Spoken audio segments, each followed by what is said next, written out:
I'm pumped, Ted. I'm pumped. I hated this movie more than anything I've almost ever hated.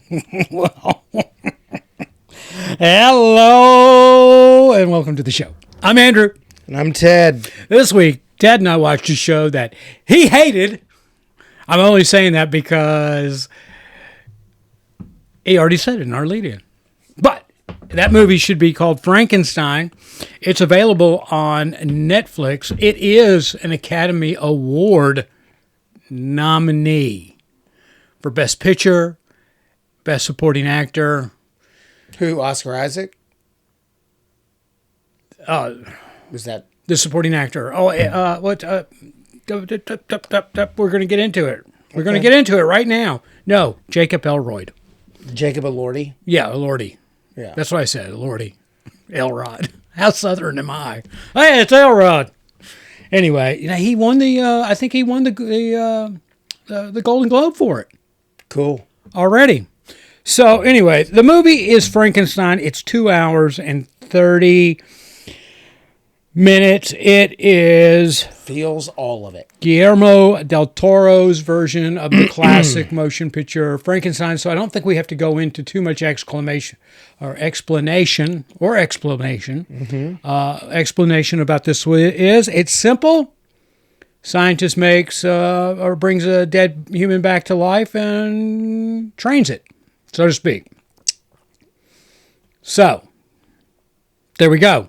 Right, Ted? You want to tell people who's in it? Who's in it? Yeah, because this is a pretty impressive cast. Oscar Isaac, Jacob Elordi, Christoph Waltz, Mia Goth, Felix Kammerer, Charles Dance, David Bradley. That's about it. That's about it. No internet. It's fine. I can use my phone. What do you mean no internet? That's what it says. Do you remember the 90s Rocky, version? what's going on here, man? We got no internet. Do you remember the 90s version that De Niro did of Frankenstein? No, I can't say that I did. Okay. Yeah, no, I can't say why. Is it? That's just... Did you like it better? At some point, it's like, how many times are we going to tell this story? My problem with this movie is, it's not a problem. Jacob Elordi is great. I don't like Del Toro's style. Okay. That is my personal preference. I don't want to watch that. I don't want to watch things in the 1700s. I don't want to watch Gothic. I don't care.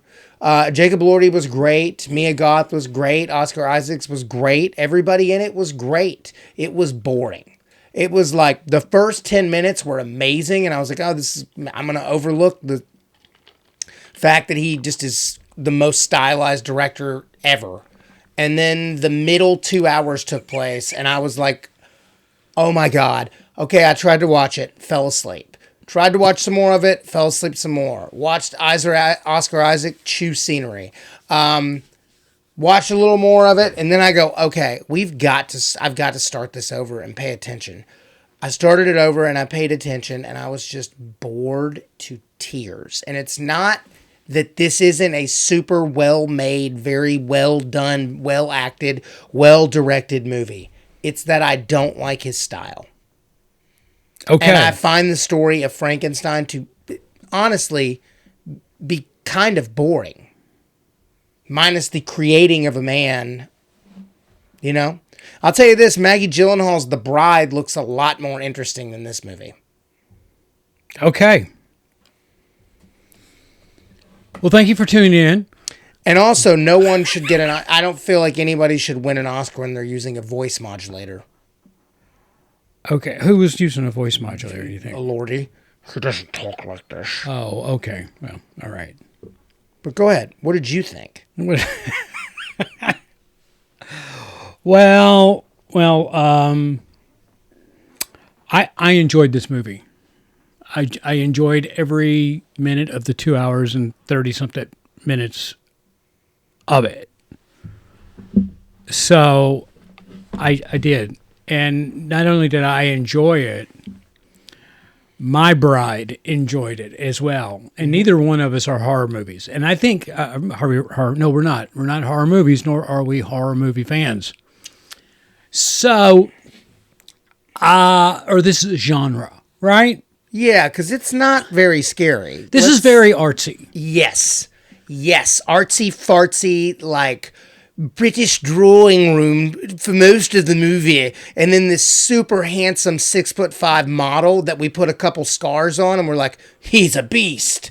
It's just stupid. Okay, so before we go any farther, I have to ask you: Did you hear Matt or Ben Affleck's comments about Netflix and something about? And I'm asking you because I know it existed and I didn't read it, didn't have time. About something about Netflix telling them that viewers sit and watch television or their shows with their phones and don't pay a lot of attention. Was that what is that what he was saying? Yeah. Okay, all right. So this was, and I bring this up because this was. I'm just guessing. Correct me if I'm wrong. This was you with this movie. Oh, yeah. You were upside down on the couch with your phone. After the first 10 minutes, which were amazing. Right. They were amazing. And then as soon as we got into the Oscar Isaac storyline, which I am saying, I have read Mary Shelley's Frankenstein. I have studied it. And it's just not, it's like a classic book, but it's like kind of boring. I thought this was a really wonderful spin on this story. And I'm not just saying it. I really meant it. I really do. I liked it because it was more about the story than the shock and awe which movies of this genre get. Okay. All right, because that's what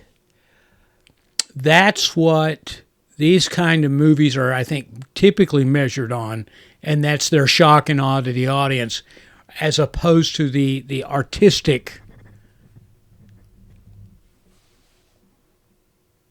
stylization and storytelling, and I think this one possessed all of it. Okay. So, but I will say this: I thought everybody did an incredible job acting in this movie.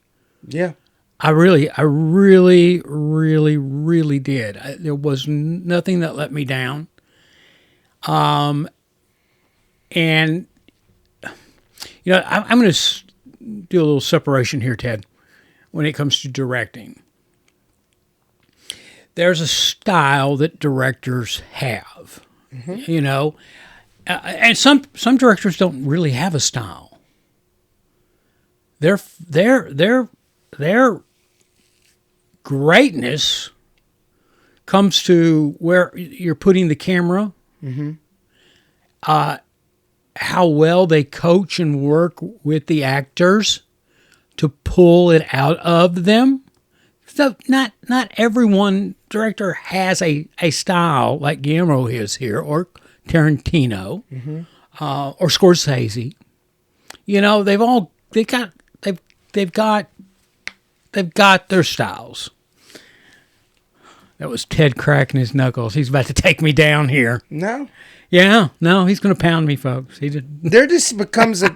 Listen, I knew this and I said it last time. I said it last week. I just don't care for his style. Yeah, you did. Like fairy tale horror. I don't care for it. I don't really like Pan's Labyrinth. I don't really like Shape of Water. Blade 2 was amazing. But besides that, it's fairy tale horror. Okay, that's probably a good way to... But I can't fault this movie for being... They're all good. Everything about it is good. I don't like it. Okay. All right. Well, it's like Sinners. Remember you were talking about Sinners? Right. And you're like, you just don't You've had like to bring it. that up. Well, that's nominated for a lot of Oscars, too. Yeah, actually the most in history. I mean, if Michael B. Jordan should definitely win. I think... Well, I'm glad you brought that. But I'm going to finish up what I was saying. Okay. I thought the direction of this movie was wonderful. You could take the stylization away from it, but where he put the camera, the performances, or what he brought out in the actors in the way of performances, you know, I just thought he did a really, really good job. I mean, he's got cameras, you know, you take a scene and, you typically, if it's got two people in it, you got three basic setups, right? One on one person, one on the other person, and a master shot, right? You might have over, and the one on one person and one on the other might be an over the shoulder, or it just, might be an off angle or whatever. I'm picking up in this movie that there were 4 or 5 different angles for each scene. So that means it just was over and over and over again in the way of shooting this. So I was very impressed with that. I bet they shot this movie for upwards of 9 months. Yeah, I can't answer that. I'll admit, I didn't do my super due diligence on this. And we can. It should quickly tell us here.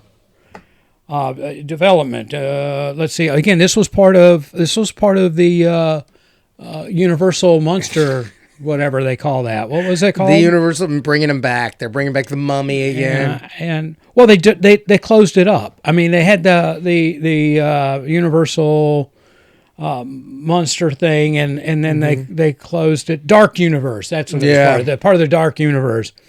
And then they shut it down, and then then they had some success. They fired it back up, so they brought it back in. So this has been floating around for a long time. Let's see. Principal photography began on February 12, 2024 in Toronto and concluded on September 30th. Additional filming, what is that? February to September. That's 9 months. Almost, yeah. Additional filming took place at the Royal Mile in Edinburgh. I don't need to run through there, but anyway, there you go. Made in Canada, eh? Good day, eh? And welcome to the film. Yep. That would have been great, right? Have Bob and Doug. Yeah, it would have been Bob and Doug open this thing up, right? Yeah, that would be amazing. Every film made in Canada should have that at the beginning or the end. Okay, thank you for watching this Canadian-made film. There you go. Anyway, all right, I'm glad you brought up Sinners because I knew it was going to become a conversation because you loved Sinners. Mm-hmm. I found a lot of similarities in storytelling from Sinners to this. I mean, let's be honest. Sinners is a movie supposed to be about vampires, and we got 10 minutes of vampires at the very end.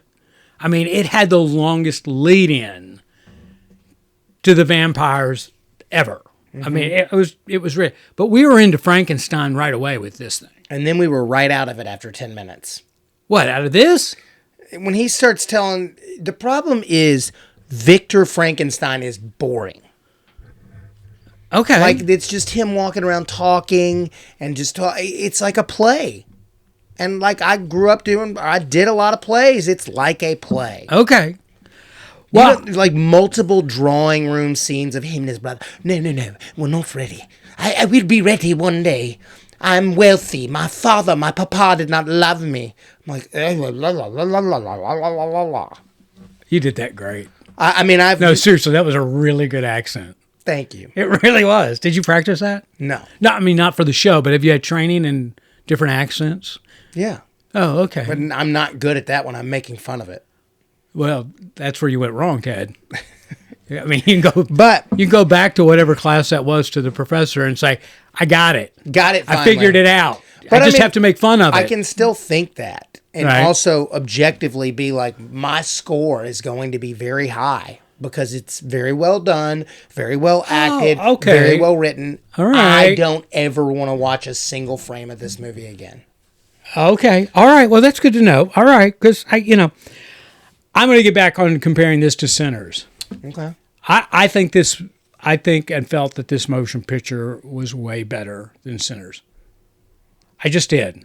I'm not a fan of Sinners. I'm like you. I got it from its artistic ability and all that, but I didn't pick up what they were putting down, and I didn't shell out the money for what they were selling. That's what I'm saying. On this one, boom. That's all I can say. I was hooked.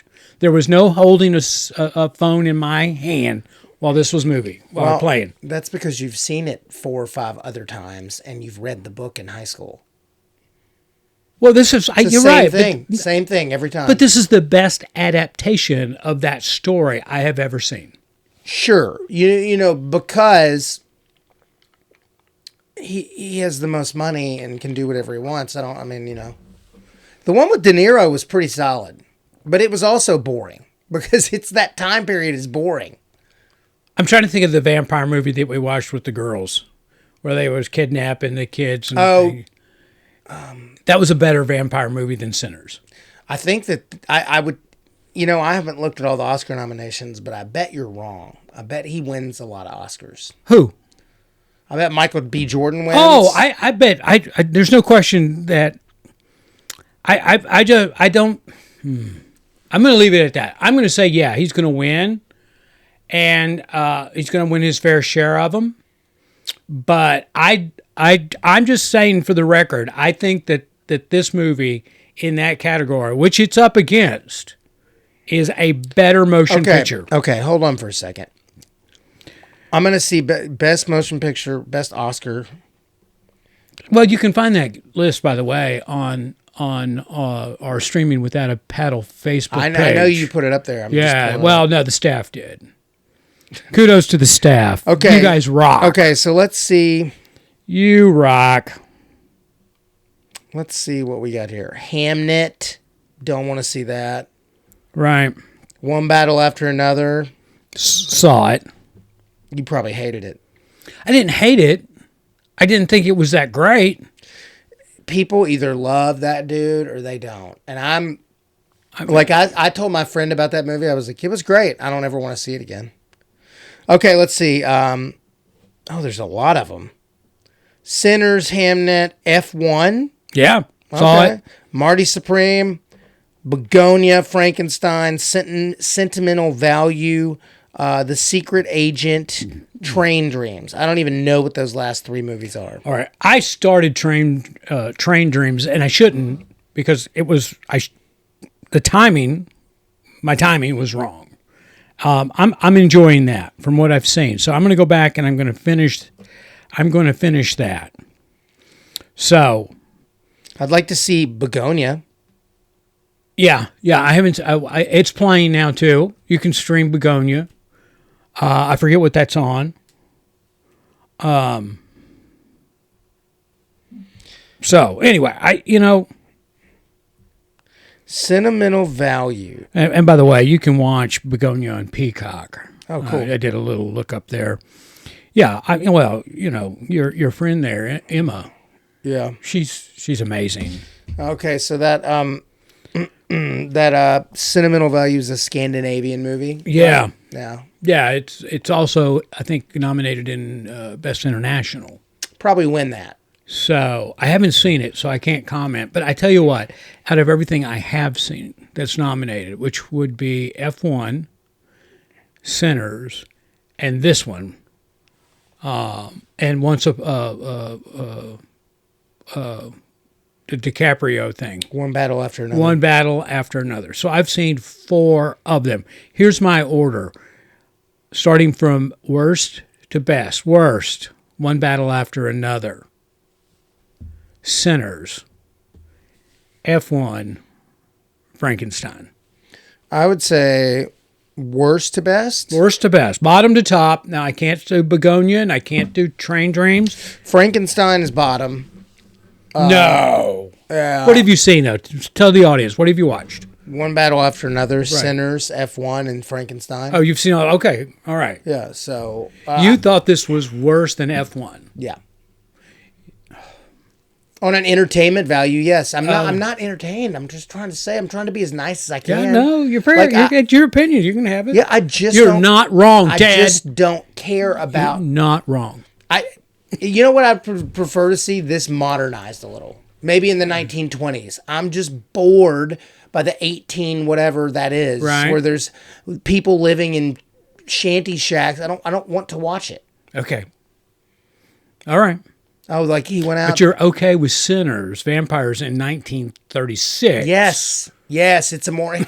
You're missing the whole thing with Sinners. The whole thing with Sinners is, I don't even care that it's a vampire thing. It's interesting, those guys opening a juke joint and them getting all the people and getting everybody there and everybody kind of working together, and the vampires are just that's fine. I was more interested. Didn't even need to be about vampires.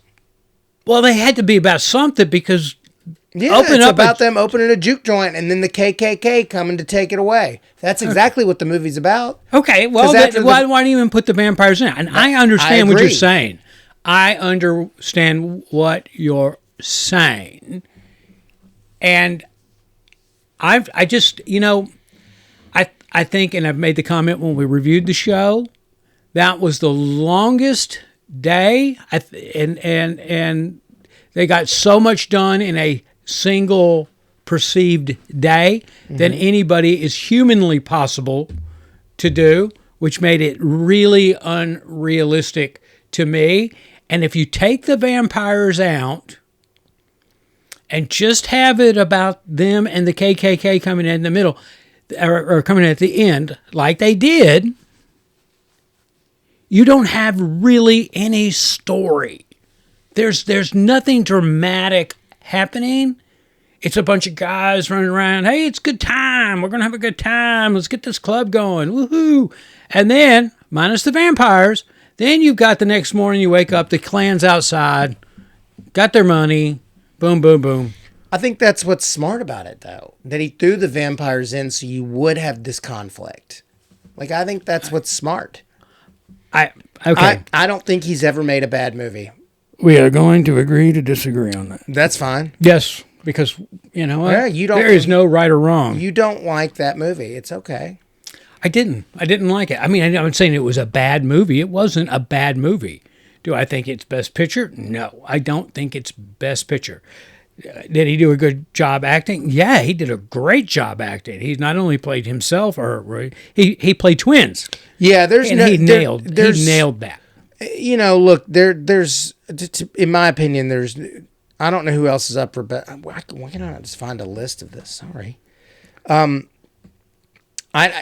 you can go to I'm going right now on Facebook, and we got all the top categories listed there, broken down by name and picture that they're associated with. Okay, Best Actor. Yeah. I'm going to say Michael B. Jordan wins that. But people really love DiCaprio, and especially DiCaprio when he's unleashed. You see, in that movie, I think Sean Penn, who's also nominated, well, no, he's Best Supporting Actor. Mm-hmm.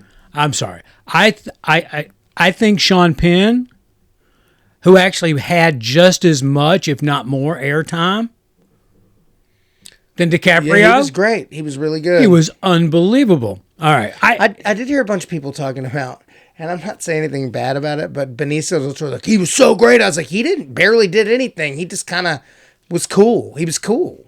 Who? Penn? No, Benicio del Toro. Oh, Benicio. Oh, yeah. His character is written as like the cool sensei, and it's like he wasn't.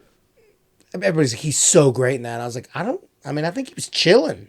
Yeah, my problem with that, and it wasn't a problem as much as, because it was good, was the fact that I thought Benicio's performance mirrored way too much of him coming off of that Wes Anderson film he just did that, came out 6 months ago or whatever it was. Yeah. And, their characters were very similar in the way of cadence and such. And, I didn't think DiCaprio did such a great job. But here's the thing is, I don't think DiCaprio did not get the Golden Globe for best actor. Who did? I forget. And Ethan Hawke I hear that movie Blue Moon's really good. Oh yeah. He's not gonna win. I forget. Anyway, Michael B. Jordan's gonna win. That's just straight up. I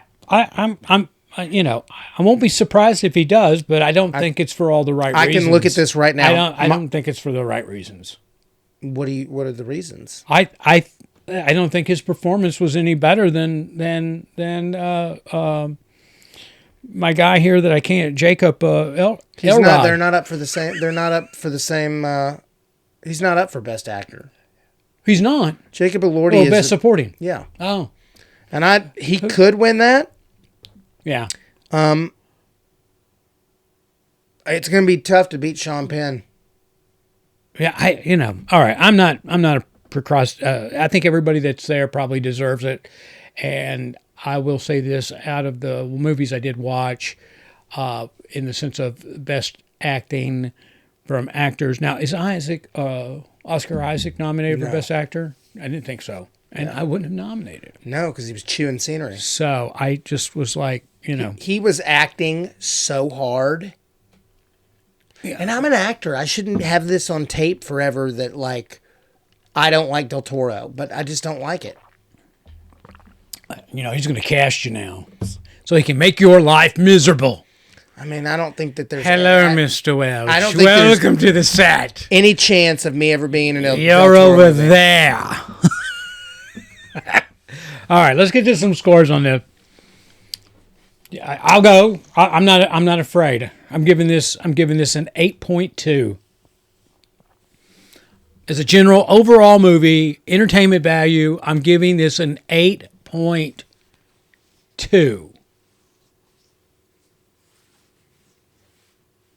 8.5. You're more than me. Right, but I don't like it, and I don't want to ever have to. It felt like homework. Sometimes these feel like homework. Every one of his movies feels like homework. All right, to me. I'm confused. What do you mean? I'm so confused. What are you confused at? I find the score is based on entertainment value. No, my score is based on how well it was done. Oh. Entertainment value, 50. Oh well, That's but that's not a fair score because a lot of people like this slow, boring drivel. So slow, boring drivel from Ted Welch's mouth to your ears. Jacob Elordi was great. Every time the monster was on screen, it was the best part of the movie. And again, I don't know why he's not the lead actor in this. I don't either. It doesn't make any sense. Does not make any sense. If he were best actor, that makes less sense than The Bear being listed as a comedy. Yeah, I would think Oscar Isaac is the supporting actor, but I guess he's not. I do too. And Mia Goth was great. I always like her and everything. They were all great. That's why I had to give it an 85. Okay. All right. Well, it's my week to do throwback. Okay. We're gonna take a trip in our DeLorean back to the year 2008. And this motion picture can be viewed on Paramount right now. This movie probably couldn't be made today, or it could be made today, but boy, there would be a lot of nervous people making this movie if they did. I think it's just comedy brilliance. Okay. Rarely does a month go by when Les Grossman doesn't come to mind for some sort of situation in life. Yes, I'm talking Tropic Thunder. Absolute perfect comedy. It's the most perfect comedy maybe ever made. Right. I mean, it is offending everyone, doesn't care. I saw Robert Downey Jr. like years ago. He was on that Rogan show, and he was like, he's like, oh, could you make that show? He goes, you could. Yeah. Like you shouldn't, but. Yeah, no, I love Tropic Thunder, and there's a lot of situations these days that cause me to think of those multiple Tom Cruise scenes as Les Grossman, and so it relates today to me, and the Les Grossman character. So anyway, that's my pick, and it's just absolute comic brilliance. Mm-hmm. 2008. It's on Paramount Plus. It's an hour and 56 or something like that. Hour 46, I think. It's absolutely hysterical from start to finish, and it's just completely entertaining. So I'm going there. So now, I my youngest child, and when I say child, that's just an adjective that I use because they are my child. They're grown. And anyway, I was been helping them locate a new vehicle, getting a new car. And so we were driving some distance today, and we came across some individuals driving horribly, like you do on a daily basis, right? Mm-hmm. So the first individual that we happened on that was driving horribly, they were in the left lane. They were pacing the car that was in the right lane. Oh. And the right lane car was probably going 5 miles per hour under the speed limit. Okay? So the car in the left lane obviously is in the wrong lane. Yeah. Right? Passing lane. I'm 2 cars behind it. The car in front of me, which is the number 1 car behind it, is right up on their bumper. I mean, seriously. It looked like Talladega, right? Them boys coming down the back stretch at Talladega going into number 3. He was right on that bumper. So we ended up getting off the interstate, and the exit ramp, I was going faster than that individual. So when we got up, basically side by side with him when I was on the off-ramp, and it was a very long off-ramp, I just looked over at the car, and I couldn't see the individual, so I can't say that they saw me, but I started shaking my head. Like, DA.